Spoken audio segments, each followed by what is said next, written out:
Okay, I just thought I'd do a little video here on what I like to pack with me. I've been packing this sort of a setup since the late 1980s when I moved to Colorado. And I used to do a lot of archery hunting, and this is what I wore when I hunted because it kept me... I was weighted down a little bit, but not crazy, like carrying a great big huge backpack. So I go with a two-piece system. I carry all of this in a military H harness and also a belt that goes around my waist. And then in my other backpack, which is, I think it's a small marine pack, I carry in there my jacket or mosquito netting, maybe a tarp, things I need like that for more outright camping. So this way when I get to a location, I can take the backpack off, leave it behind, and travel a lot lighter with this. Now granted, I've got a lot of weight here, but I've got a 44 Magnum with ammunition, I've got water, I've got ferro rods, several red or orange or pink Bic lighters. I've got just a ton of stuff in there. I've got a medical kit. I've got fishing supplies, all sorts of things. But I'm going to start off with what you start with on the trail, and that's a pair of boots. These are made by Wiggy's, W-I-G-G-Y-S, Wiggy's in Grand Junction. They make sleeping bags, and you can find them at Wiggy's.com. But these are Lamilite insulated boots, and I really like them. I put them on the first time, walked in them, and didn't need to break them in or anything. I went with the brown option. I really love them. The laces are not theirs. These laces I ordered online from a military company that builds these paracord laces with these beautiful tips on the end, and I really love these laces. Now I bought them extra long so that I actually wrap around my foot and double tie it, and that way it gives me a little bit of extra paracord in case I need some. I can cut some off and have extra to work with. Then we go over to the pack system here. Got a Smith & Wesson 44 Magnum. Enough said on that. Everybody knows what that is. Along with that, I've got a case with a couple of speed loaders in there. So I've got 6 rounds in the weapon and another dozen rounds quickly accessible. I also carry a few more in the butt pack. Coco's checking it out. This knife is a beautiful knife. I've had this also since the late 80s. This is actually a collector's item now. This is made by Aetor in Spain, and this one is called the Cuchillo de Monte, and that stands for the mountain knife, or the knife of the mountains. Again, it's made by Aetor. These all have serial numbers on them. It is stainless steel, so it's not carbon steel, but we've got a really functional saw edge on the back. I carry a saw with me, a small folding saw for doing my cutting, but if you're in a situation where you don't have one, this will cut through a pretty good sized branch right up to the bark of a pine tree, so you can get out some fat wood. It's good for carving at camp. I like the curved blade. I carry a pencil file with me. It's a round file that telescopes out about the size of a pencil. And this thing has gutted everything and skinned everything from fish and trout to rattlesnake to deer and elk. And I've used that saw blade to cut through the center of the elk cartilage and things like that to split them up. And it works. It really works. It holds a fantastic edge. It's not hard to keep sharp as long as you just stay on it every time, like all knives. I love the handle. This does not have a blade that continues clear through, but it is a plenty wide blade. It's not a 1/4 inch, but it's pretty thick. It's got a tang that comes all the way through this handle and locks into the butt piece. Okay, and around that tang is this molded grip. Now I have had my hands covered in blood and guts and slime, and I have never slipped. Never ever once slipped with that handle. It's a beautiful handle. It's got good protection from the fingers.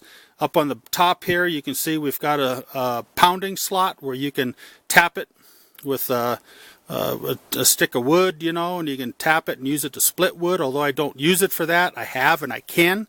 It's an option. I do not sharpen the top of this edge.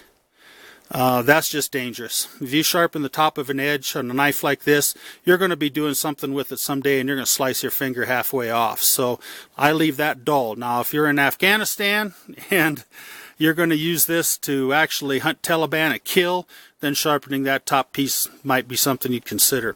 But these are made in Spain. You can no longer buy these. This is a collector's item, but they do make them.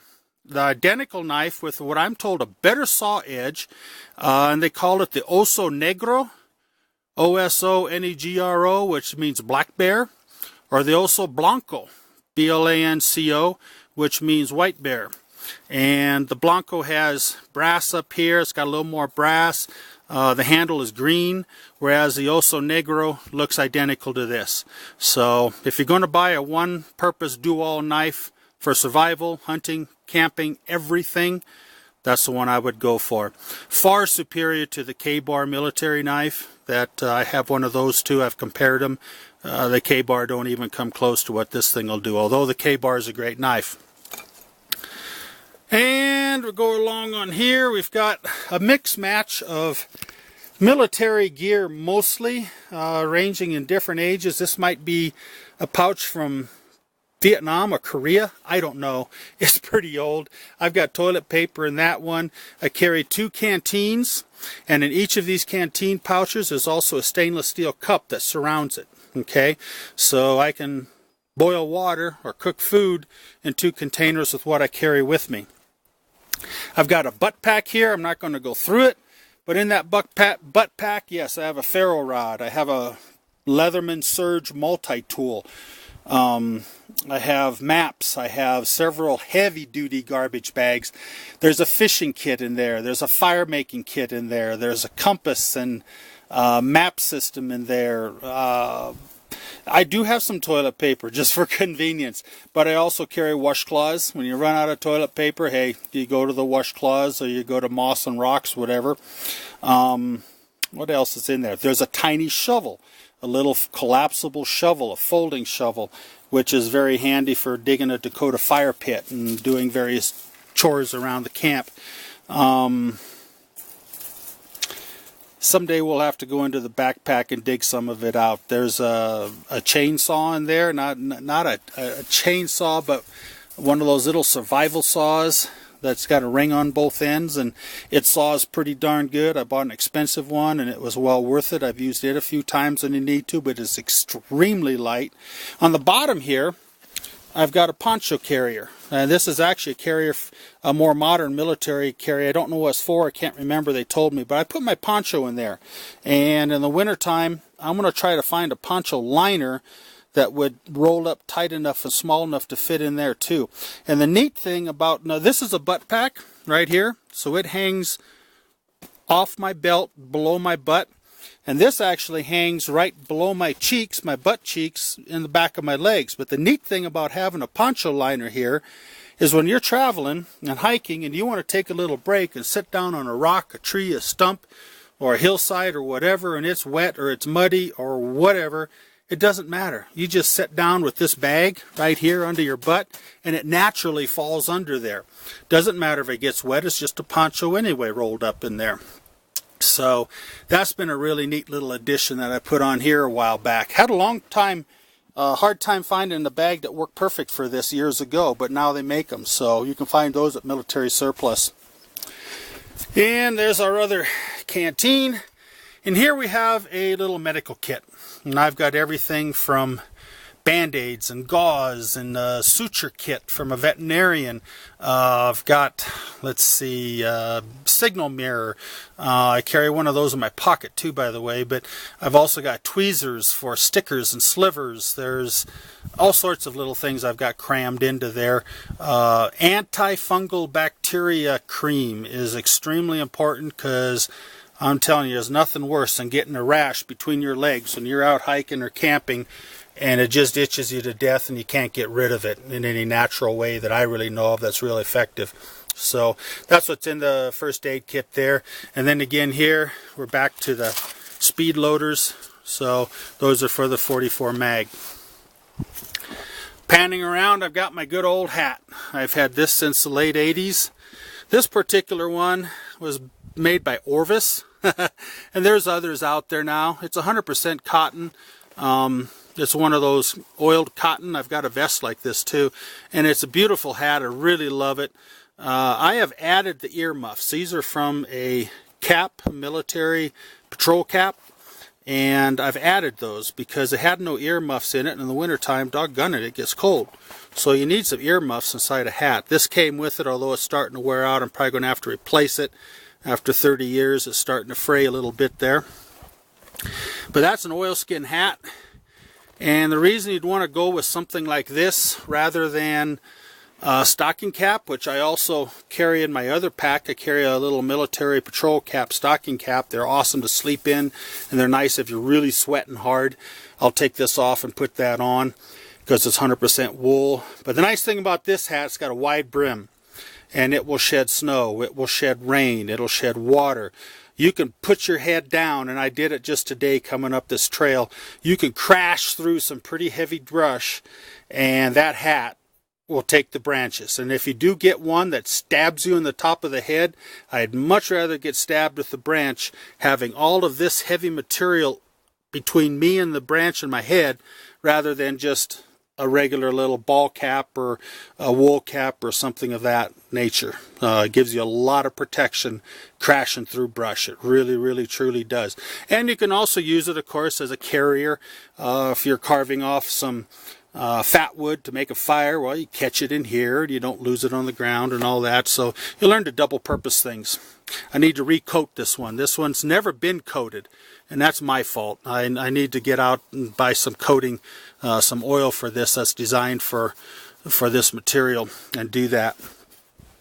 Panning down here, a lot of people would not even think of this.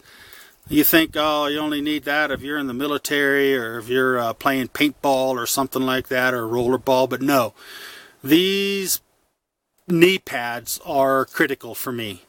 I've got injuries in my legs. I injured a knee a while back, but that's not just all of it. Every time you're camping, you're setting up camp, you're doing things, you're kneeling. Okay, you're kneeling a lot. And I am learning ways to get away from kneeling, but you're still going to have to kneel at some point. They're insulated on the back. These are Army surplus. They've got a hard shell right here, which is awesome. Definitely get the ones with the hard shell. It's flexible. You can see it flex. Okay, so it's got plenty of flex. And I just slipped on the trail today, and I went down. I always try to fall uphill, and I went down on both knees. No damage, no injury, no pain, no nothing. But the cool is when you're making fires and you're skinning fish by a creek or whatever, you can kneel right down on rock or even shallow water, little ponding or mud or whatever. It's not going to get into your jeans. It's not going to get into your long underwear. It's not going to make your knees wet and cold all day and all night. This is a lifesaver. These, to me, are essential for camping, backpacking, hiking, whatever. That's a must-have. Not as critical as starting fire, maybe, but definitely a critical item. And I think you can get those in Army surplus stores for probably 20 bucks, something like that. Then when I carry my pockets, pretty standard, just a few little things. I've got a Bic lighter. Not a lighter that's clear and see-through. You want an honest, genuine Bic lighter. Yes, I carry a ferro rod. Yes, I can start fire with you know, leaves and bark and fat wood and all that with a ferro rod. But the Bic lighter's the way to go for most of the time. And never carry just one. They're light. They weigh nothing. Carry 3 or 4 of them. Put them in different locations every time. One in your pocket, one in this pack, one in that pack. Separate them so if you lose something, at least you don't lose all your lighters. This is a pepper spray. It's called a Defender keychain pepper spray. Mostly for people, but if I had to shoot a bear in the face, that clips over, you depress it here and it shoots out the bottom. Okay, it's only got a few short bursts, but it might deter a bear if you were sleeping and didn't want to just, you know, take off at him with a gun. This is a mirror.